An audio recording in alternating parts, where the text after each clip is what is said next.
Bismillahirrahmanirrahim. Assalamualaikum warahmatullahi wabarakatuh. Buat Dr. Azam juga sahabat seperjuangan. Pada kali ini saya akan membentangkan dan menjawab 5 soalan daripada sahabat seperjuangan saya berkaitan dengan pengurusan prestasi dan penilaian.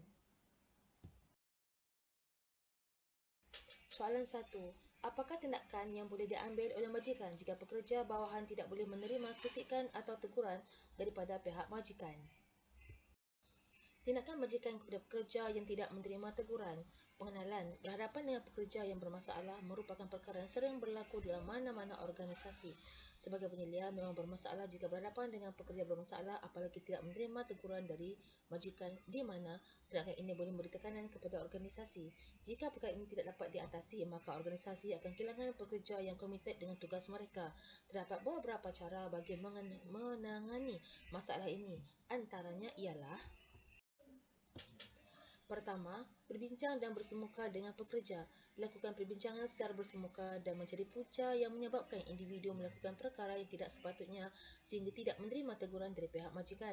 Contohnya, kesalahan yang dilakukan adalah sering datang lewat ke tempat kerja.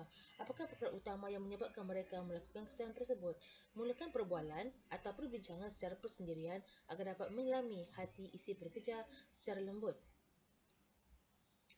Isi hati pekerja secara lembut dan tanpa paksaan. Kedua, lakukan pemantauan terhadap pekerja. Sesibuk mana seseorang penyelia atau pemajikan luangkan masa untuk selalu berjumpa dengan pekerja yang bermasalah agar jurang antara bos dan pekerja dapat dikurangkan. Pekerja juga selesa untuk berkongsi masalah mereka. Kali ini akan mewujudkan suasana yang sihat dalam sebuah organisasi tersebut. Ketiga, ciptakan sistem ganjaran pekerja. Organisasi harus memberi ganjaran kepada pekerja yang berkhidmat dengan cemerlang mengikut kemampuan organisasi itu sendiri, seperti bonus, pakej percutian, anugerah khidmatan pekerja cemerlang dan sebagainya.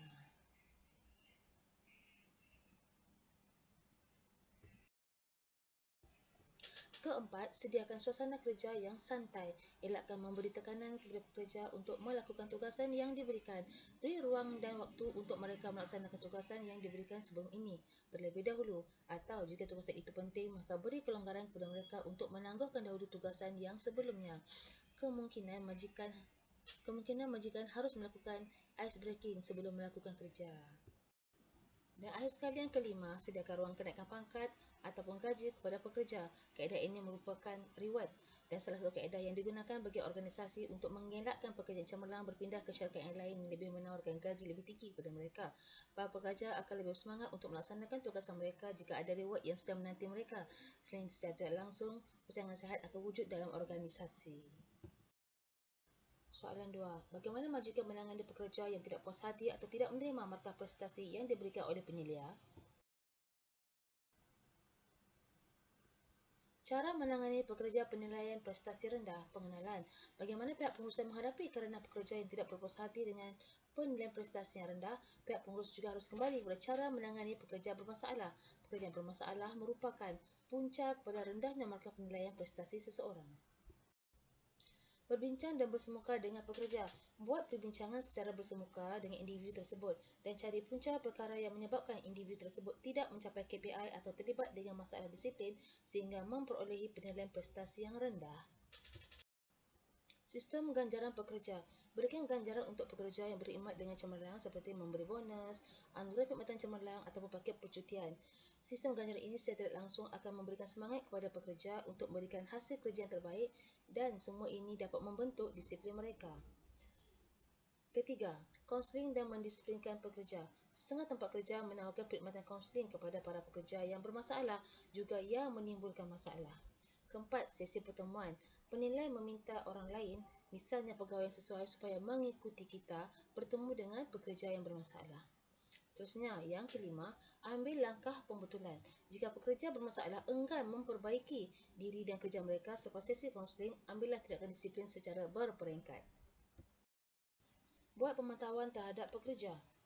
Walau sibuk mana tugas anda sebagai ketua, luangkan sikit masa untuk berjumpa pekerja anda. Komunikasi dengan mereka, ambil tahu apa yang berlaku dan tunjukkan yang anda prihatin. Secara langsung, pekerja akan selesa untuk berkongsi masalah mereka. Keadaan ini akan mewujudkan suasana yang sihat dalam sebuah organisasi tersebut. Soalan 3. Penilaian prestasi dijalankan setiap tahun, namun jika ada pekerja yang saban tahun menunjukkan prestasi yang baik dan cemerlang, tetapi dalam 1 tahun ke hadapan dia menghadapi sakit dan dinilai dengan nilaian di bawah sasaran sehingga mengganggu perjawatan, adakah ini adil untuk pekerja dinilai begitu? Kedua, semua penilaian prestasi bergantung kepada pengurusan.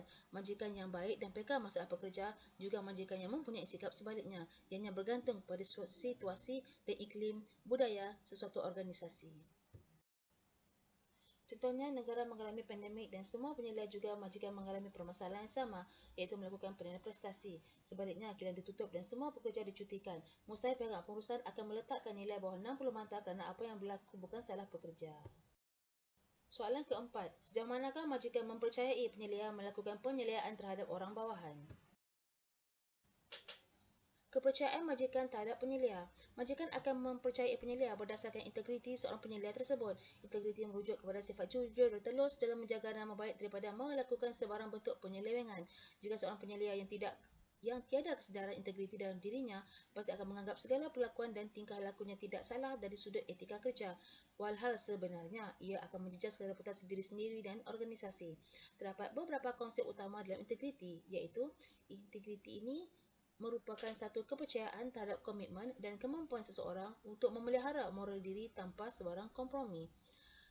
Manakala di peringkat organisasi, penghayatan integriti perkhidmatan terjemah dalam bentuk perumusan dan pelaksanaan kod etika, piagam pelanggan, proses kerja dan pematuhan terhadap amalan baik.